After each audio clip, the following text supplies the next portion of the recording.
Elvis Presley's granddaughter Riley Keough sharing her plans for Graceland as the actress fulfills a promise to her mother, Lisa Marie Presley, to publish her memoir. Have you ever stood in front of a door and just known there was something on the other side that could change everything? That was my childhood. My name is Lisa Marie Presley, and I grew up in Graceland. And for nearly 5 decades, there's been one part of that legendary home that the world never got to see: the upstairs. Why was it locked for so long? What was in there? What secrets did Elvis Presley, my father, leave behind? Today, I'm opening the door, literally and emotionally, because after 48 years, the world is finally going to see what was hidden upstairs at Graceland. And let me tell you, it's not just about what's behind those doors. It's about who my father really was. When I was a little girl, Graceland wasn't a tourist attraction. It was my house, my playground, my universe. I was born into a world where my dad wasn't just Elvis, he was Daddy. But he was also a man torn between being the king of rock and roll and just being a father who wanted to protect his little girl from the world that devoured him. Graceland was his escape. He bought it when he was just 22 years old in 1957. Imagine being that young and already so famous you can't step outside without being mobbed. That's why he chose Graceland. It was private, it was peaceful, and upstairs, that was his sanctuary. Only a handful of people were ever allowed upstairs. You had to be family, or really trusted. Even after Graceland opened to the public in 1982, that part of the house remained off-limits. No fans, no cameras, no presidents. It was exactly what my father had always wanted.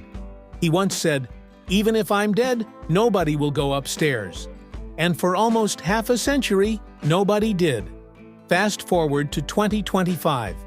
I'm older now, a mother, a survivor, and the only person with the key to the rooms that time forgot. I never thought I'd open that door, but sometimes grief doesn't just knock, it kicks the door down. After years of holding on to memories like they were glass, I realized it was time. Time to let the world see not just Elvis, the icon, but Elvis, the man, the father, the dreamer. I walked up those stairs with a heavy heart. The air was thick with memories. My footsteps echoed in a hallway that hadn't heard a sound since August 16, 1977, the day Daddy died. You ever walk into a room and smell something that hits you right in the soul? That's what it was like. The air was still tinged with his cologne. The walls still whispered. And what I found? Well, let me take you inside. First, his bedroom. The bed was still made, his nightstand untouched. A Bible lay open on a page he had marked. Taped on the mirror were little notes he wrote to himself. Reminders, lyrics, messages of love. I recognized the handwriting instantly.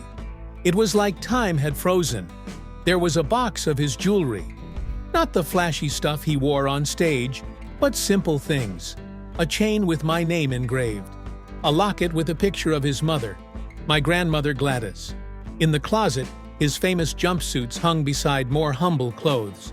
Worn jeans, tattered robes, even a few silly t-shirts he wore just to make me laugh. But the most heartbreaking thing was what we found under the bed. An envelope marked Lisa Marie, 1977. It was a letter he wrote to me just days before he died. In it, he talked about how proud he was, how he hoped I'd grow up kind and strong. He told me to never lose my voice, to stay grounded. He said, "If you don't have something to keep you focused, or some kind of purpose, it's hard out there." That letter felt like a goodbye he never got to say. But that wasn't all. In the far corner of his room was a painting of me and him. Behind it, a hidden safe. I held my breath as I opened it. Inside, tapes, journals, and a key.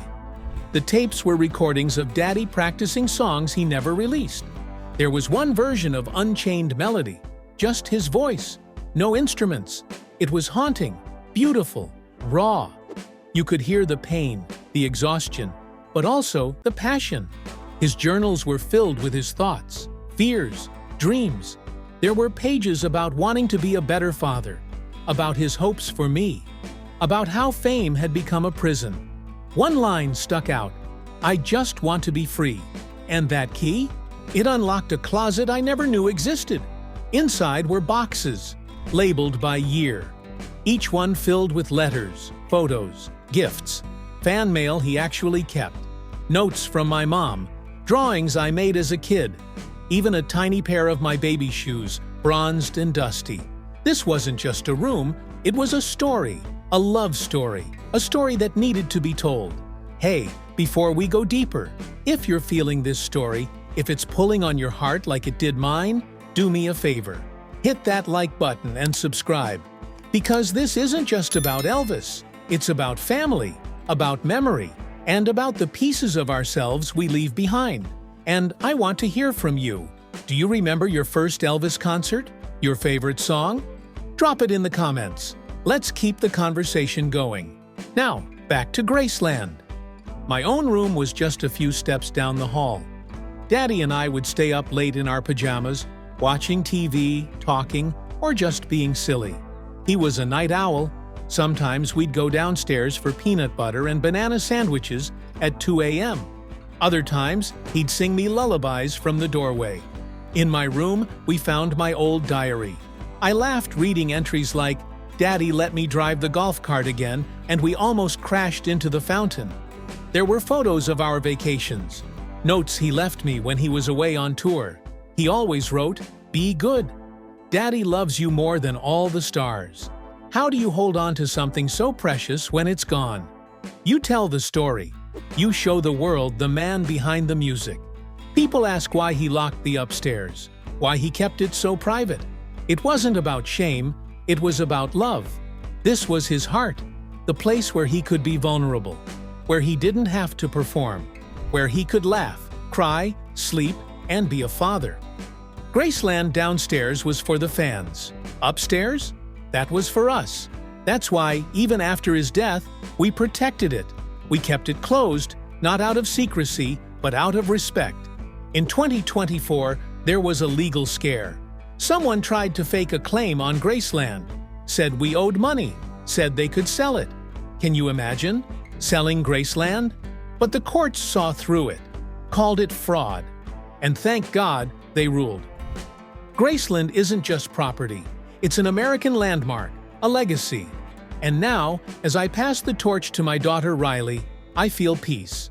Because the upstairs of Graceland isn't just opening to the public, it's opening to you, to every fan who ever sang along, to every person who ever felt like Elvis understood them, to every soul who needed a song to make it through the night. So now you know what was upstairs at Graceland. It wasn't treasure, it wasn't scandal, it was something far more powerful. It was love, frozen in time, preserved in dust, waiting for someone to come home and find it. I found my father again, not in his records or his movies, but in a worn-out jacket, a half-written lyric, a photo of us playing in the backyard. And now, I want to share that with you, because Elvis never truly left the building. He's been upstairs this whole time, watching, waiting, loving, just like a father does. Thank you for taking this journey with me. Let's keep the music, the memories, and the man alive.